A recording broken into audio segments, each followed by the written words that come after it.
Haleluya, puji Tuhan saudara, bertemu kembali di channel Renungan Harian RPG, Renungan Penyejuk Jiwa. Channel Renungan Harian yang dibuat secara ekspositori untuk menjadi renungan harian bagi setiap anak-anak Tuhan. Apakah saudara rindu terus diberkati melalui channel renungan ini saudara? Kalau saudara rindu silakan di subscribe bagi yang belum dan tekan juga tanda loncengnya. Maka setiap kali video renungan baru diposting di channel ini, saudara akan mendapatkan notifikasi. Dan silakan di-share video-video renungan ini kepada lebih banyak orang saudara, supaya lebih banyak orang diberkati melalui firman Tuhan. Puji Tuhan saudara, video ini adalah video kedua dari 3 seri video yang membahas topik tentang merindukan Roh Kudus tercurah di dalam kehidupan kita. Puji Tuhan saudara, dalam kehidupan manusia di dunia ini, setiap manusia pasti merindukan yang namanya kenyamanan dan ketentraman.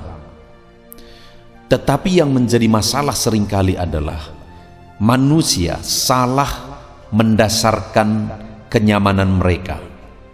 Karena seringkali manusia mendasarkan kenyamanan mereka kepada perkara-perkara dunia,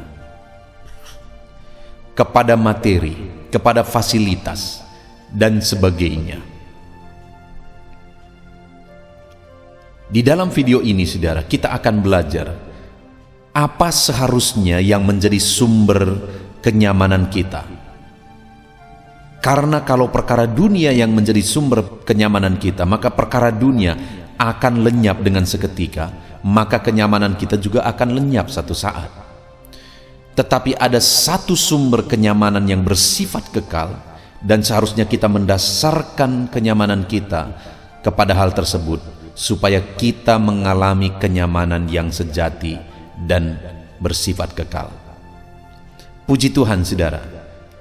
Adapun teks firman Tuhan yang akan menjadi dasar bagi kita untuk merenungkan topik ini adalah dari Yesaya pasal 32 mulai ayat 9 sampai ayat yang ke-20.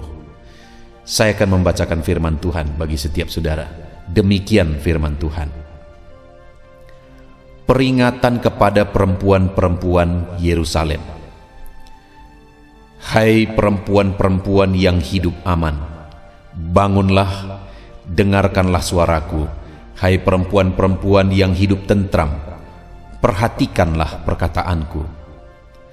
Dalam waktu setahun lagi, kamu akan gemetar, hai orang-orang yang hidup tentram, sebab panen buah anggur sudah habis binasa, dan panen buah-buah lain juga tidak ada.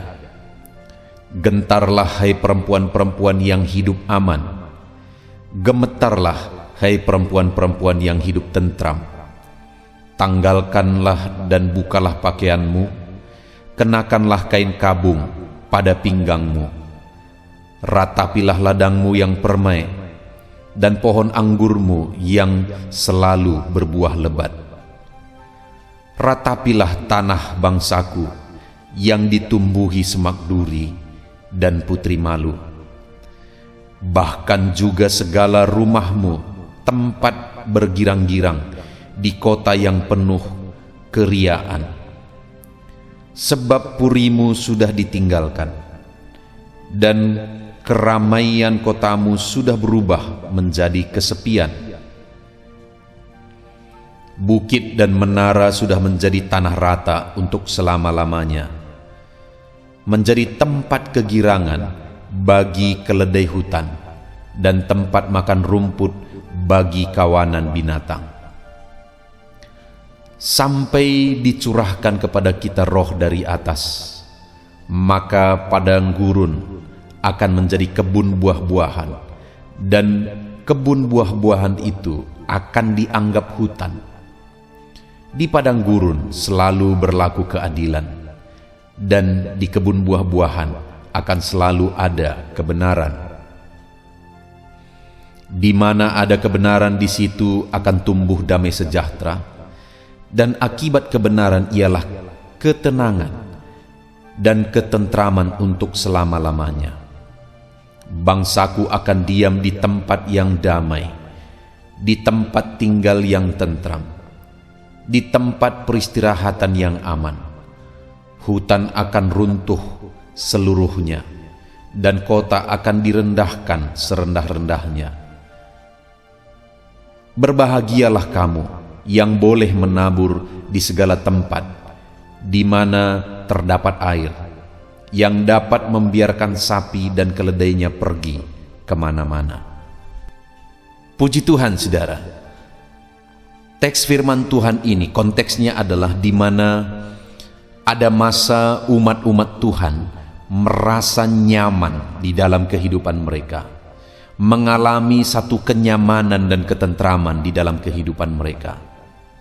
Tetapi saat mereka mengalami ketentraman dan kenyamanan, malah Tuhan memerintahkan mereka untuk gemetar, untuk meratap. Di mana di ayat 10 dikatakan, dalam waktu setahun lagi kamu akan gemetar. Lalu kemudian ayat 11 dikatakan, gentarlah hai perempuan-perempuan yang hidup aman, gemetarlah. Lalu kemudian ayat 12, ratapilah ladangmu yang permai. Jadi umat-umat Tuhan yang dibahasakan di sini sebagai perempuan-perempuan, mereka diperintahkan untuk gemetar, untuk gentar, dan untuk meratap. Padahal umat Tuhan pada waktu itu mereka sedang mengalami ketentraman. Karena dikatakan ayat 9, hai perempuan-perempuan yang hidup aman, bangunlah, dengarkanlah suaraku, hai perempuan-perempuan yang hidup tentram. Jadi mereka sedang merasa hidup aman dan tentram. Kenapa, saudara? Karena di ayat 12 dikatakan, ratapilah ladangmu yang permai dan pohon anggurmu yang selalu berbuah lebat. Jadi ladang mereka menghasilkan kepermaian dan anggur juga berbuah lebat. Artinya ladang-ladang mereka berkelimpahan dan akhirnya mereka berkecukupan. Dan itu yang membuat mereka merasa aman dan tentram. Dan saat mereka merasa aman dan tentram oleh karena kelimpahan, oleh karena kecukupan perkara materi, maka di sanalah firman Tuhan berkata, merataplah, gemetarlah, ratapilah ladangmu. Kenapa, saudara? Karena dikatakan di ayat 10, dalam waktu setahun lagi kamu akan gemetar hai orang-orang yang hidup tentram, sebab panen buah anggur sudah habis binasa, dan panen buah-buah lain juga tidak ada. Artinya apa? Bahwa ketentraman yang mereka alami oleh karena kelimpahan dan kecukupan perkara dunia, semuanya bisa berubah dengan seketika dan semuanya bisa lenyap dengan seketika. Nah, itu sebabnya ketika mereka mendasarkan kenyamanan mereka kepada perkara dunia, Tuhan memerintahkan mereka untuk meratap, untuk gemetar. Lalu kemudian ayat yang ke-15, saudara, dikatakan di sana, sampai dicurahkan kepada kita roh dari atas. Mereka diperintahkan untuk meratap sampai roh Allah dicurahkan atas mereka. Artinya apa, saudara?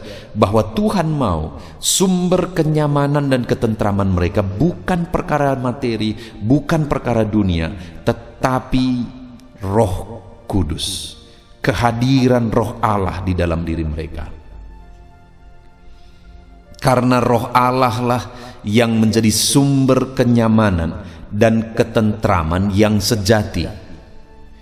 Itu sebabnya Tuhan memerintahkan mereka meratap sampai Roh Allah dicurahkan atas mereka, sehingga bukan lagi perkara dunia yang menjadi sumber ketentraman mereka, tetapi kehadiran Roh Allah yang menjadi sumber ketentraman mereka. Dan kita sudah belajar, saudara, di video pertama Apa yang akan terjadi kalau roh Allah dicurahkan atas mereka? Kalau mereka mendasarkan ketentraman mereka kepada kehadiran roh Allah di dalam diri mereka, maka yang akan terjadi, yang pertama yang sudah kita belajar di video pertama, saudara, dikatakan ayat 15, sampai dicurahkan kepada kita roh dari atas, maka padang gurun akan menjadi kebun buah-buahan, dan kebun buah-buahan itu akan dianggap hutan. Artinya apa, saudara? Dengan dicurahkannya Roh Kudus dalam kehidupan anak Tuhan yang merindukan roh itu dicurahkan, yang meratap dan memohon supaya roh dicurahkan, saat roh dicurahkan maka Roh Kudus akan mengubah padang gurun menjadi kebun buah-buahan. Artinya mengubah situasi dan kondisi yang tidak baik menjadi baik. Dan akhirnya kembali umat Tuhan tersebut akan mengalami ketentraman. Tetapi ketentramannya bukan didasarkan kepada perkara dunia, kepada situasi dan keadaan, tapi kepada kehadiran Roh Kudus. Dan ketika kehadiran Roh Kudus yang menjadi ketentramannya, maka secara otomatis Roh Kudus akan mengubah keadaan menjadi baik, sehingga ketentraman juga akan memenuhi kehidupan orang tersebut. Itu artinya, saudara, bahwa di dalam kehidupan kita, kalau kita merindukan ketentraman yang sejati, rindukanlah kehadiran Roh Kudus selalu memenuhi kehidupan kita. Maka dengan demikian kita akan mengalami ketentraman sejati dan Roh Kudus akan mengubah keadaan yang tidak baik menjadi lebih baik. Dan kemudian, saudara, hal kedua yang akan kita belajar di video kedua ini ada di ayat yang ke-16, di mana ayat 15 tadi dikatakan bahwa sebelumnya mereka harus meratap, sampai ayat 15, sampai dicurahkan roh dari atas.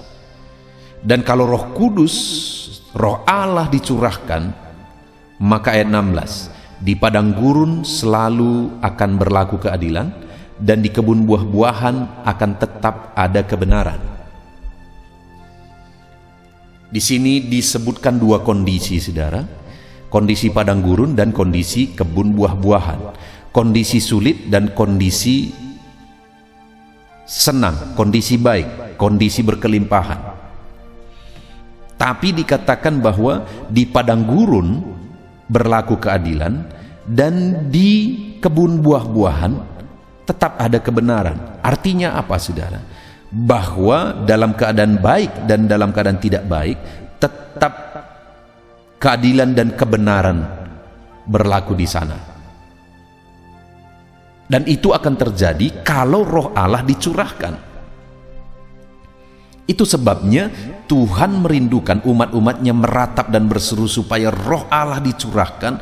Karena kalau roh Allah dicurahkan dalam kehidupan umat Tuhan, kalau roh Allah yang menjadi sumber kenyamanan seorang anak Tuhan, maka orang tersebut akan bisa hidup benar sekalipun keadaan baik dan sekalipun keadaan kurang baik.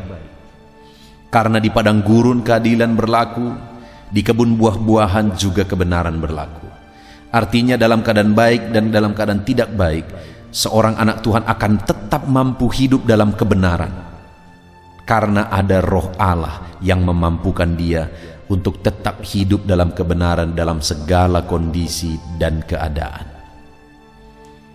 Saudara, dasarkanlah kenyamanan kita kepada kehadiran Roh Kudus. Karena kalau Roh Kudus hadir, tercurah memenuhi kehidupan kita, itu akan membuat kita mampu hidup tetap benar dalam keadaan baik maupun tidak baik.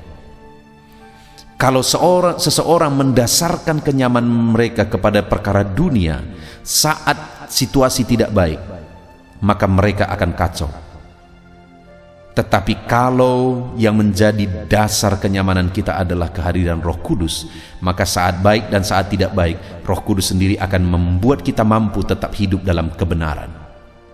Sehingga kita akan tetap hidup dalam kenyamanan. Karena sekalipun situasi tidak baik, Roh Allah akan bekerja memampukan kita hidup dalam kebenaran. Puji Tuhan, saudara. Sampai di video kedua ini kita sudah belajar. Jadikanlah Roh Kudus menjadi sumber kenyamanan, saudara. Karena kalau Roh Kudus yang menjadi sumber kenyamanan kita, maka yang pertama yang akan terjadi, Roh Kudus akan mengubah keadaan menjadi baik. Dan yang kedua, dalam situasi padang gurun dan di dalam situasi kebun buah-buahan, artinya dalam situasi yang baik maupun tidak baik, di sana kita akan mampu untuk tetap hidup dalam kebenaran. Di sana kita akan tetap mampu untuk hidup sesuai dengan kehendak Tuhan, sehingga ketentraman dan kenyamanan akan selalu kita alami di dalam kehidupan kita. Puji Tuhan saudara, kita bersyukur buat firman Tuhan yang sudah kita renungkan bersama. Mari kita berdoa.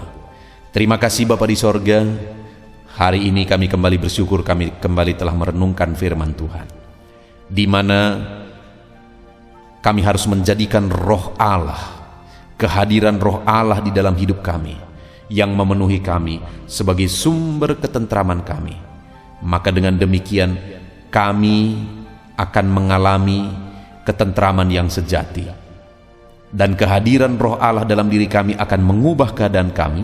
Kehadiran roh Allah dalam diri kami akan memampukan kami untuk tetap hidup benar dalam segala situasi. Terima kasih Bapa yang baik, kami bersyukur buat firman-Mu. Dalam nama Tuhan Yesus Kristus kami berdoa. Haleluya. Amin.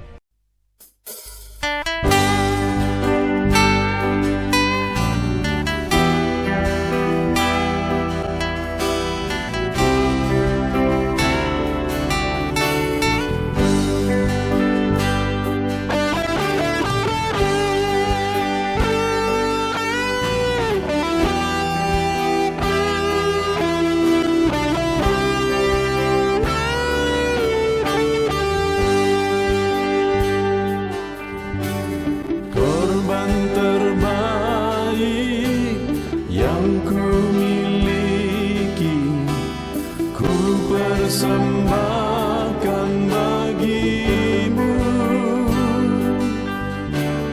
korban yang harum yang ku miliki, ku taruh di atas mezbahmu.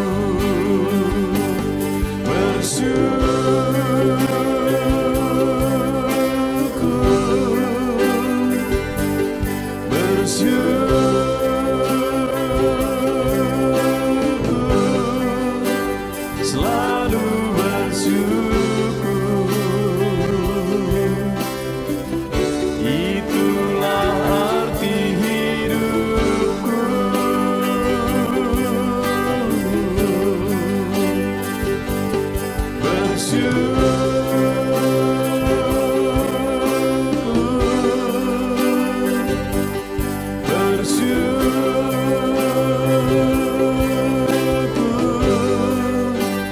Selalu bersyukur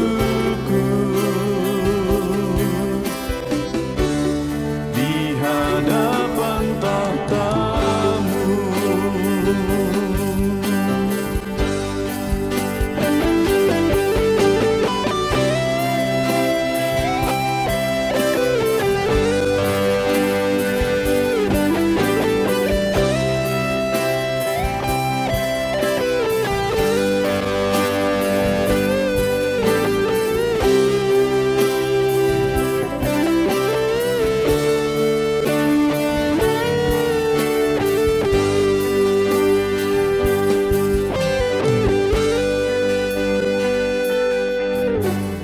Korban terbaik yang ku miliki, ku persembahkan bagimu. Korban yang harum yang ku miliki, ku taruh di atas mezbahmu.